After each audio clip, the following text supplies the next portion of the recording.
एक बूढ़ी माँ की दर्द भरी कहानी। तो चलो स्टार्ट करते हैं। 3 साल हो चुके थे बेटे को अपना घर छोड़कर विदेश में बसे हुए। इन 3 सालों में बूढ़ी माँ और ज्यादा बूढ़ी हो गई थी।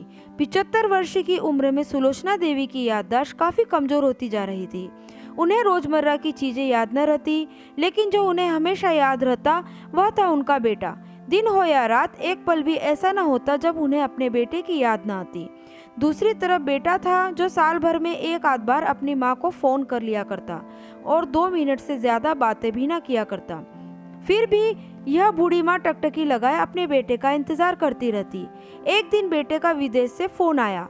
हेलो, सुन रही हो माँ? अनिल बोल रहा हूँ, तुम्हारा बेटा। कैसी हो माँ? मैं ठीक हूँ बेटा। तुम, बहू और बेटा पोता कैसा है? माँ ने पूछा। सब अच्छे हैं माँ, मैं अगले हफ्ते गांव आ रहा हूँ तुम्हें लेने। अब हम सब साथ में ही लंदन में रहेंगे माँ। तुम्हारी बहू कह रही थी माँ को यहाँ पर लेकर आओ, बेचारी अकेली वहाँ परेशान होती होगी, बेटे ने कहा। माँ की बूढ़ी सूखी आंखें आंसुओं से भीग गई। उसके कमजोर शरीर के नस नस में खुशी की लहर दौड़ गई। बेटे और बहू का अपने प्रति प्रेम देखकर माँ का मन खुशी से भर आया। बेटे ने आगे कहा, माँ तैयार रहना, मुझे ज्यादा दिन की छुट्टी नहीं है। जिससे जितने पैसे लेकर रखना है उन तब लेके रखना। प्रॉपर्टी डीलर से बात कर लेता हूँ। घर के लिए? घर के लिए? माँ ने पूछा। हाँ माँ, गांव का घर हमें बेच देना पड़ेगा।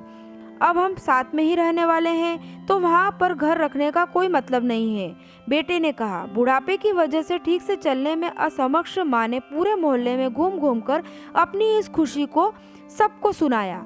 सभी को खुशी हुई। सबको लगा माँ जी के आखिरी दिन अपने परिवार के साथ खुशी से बीत जाएंगे। घर वापस आकर माँ ने अपने घर के कोने कोने को ऐसे देखा जैसे वह अपने दूसरे बेटे को देख रही हो। देखे भी क्यों ना, उस घर को अपने बेटे से कम थोड़ी समझा था। अपने पति के साथ 40 साल यहीं तो बिताए थे, लेकिन अब मजबूरी भी बुढ़ापे के आखिरी साल बेटे और बहू के साथ बिताना चाहती थी। दिल पर पत्थर रखकर घर बेचने के लिए माँ तैयार हो गई। आनन फानन में बेटे ने घर को आधे दामों में ही बेच दिया। माँ ने ज्यादा नहीं, लेकिन जिन चीजों से दिल लगाया था उन चीजों को समेटा और बेटे के साथ टैक्सी में बैठकर एयरपोर्ट के लिए चली गई।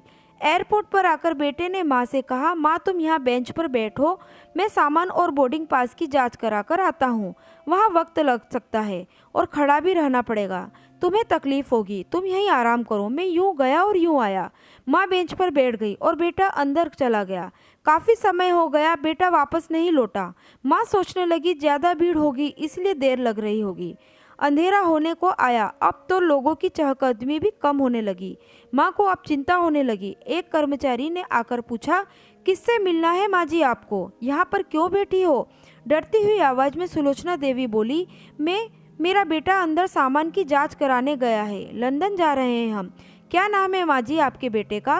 कर्मचारी ने पूछा। अनिल नाम है मेरे बेटे का, सुलोचना देवी ने बताया।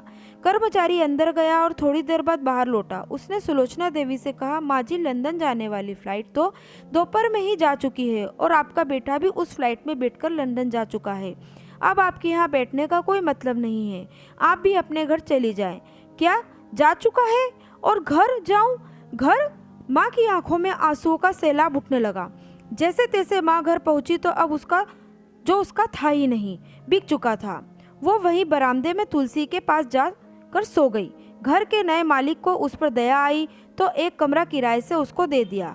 पेंशन के पैसों में खाना और किराए का बंदोबस्त हो जाता था। दिन बीतने लगे। कुछ दिनों बाद घर के नए मालिक ने सुलोचना देवी से कहा, माँ जी अपने अपने रिश्तेदारों के यहाँ पर जाकर क्यों नहीं रहती? इस उम्र में आपके लिए वही अच्छा होगा। अच्छा तो होगा, लेकिन अगर मेरा बेटा वापस आया तो उसका ख्याल कौन रखेगा? मेरा बेटा बहुत भोला है, उसे अपना ख्याल रखना बिल्कुल नहीं आता। मैं कहीं नहीं जाऊंगी, क्या पता कब उसे मेरी जरूरत पड़ जाए।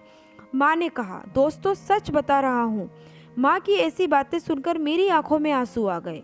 किसी ने सच ही कहा है, पूत कपूत हो सकता है लेकिन माता कुमाता कभी नहीं होती।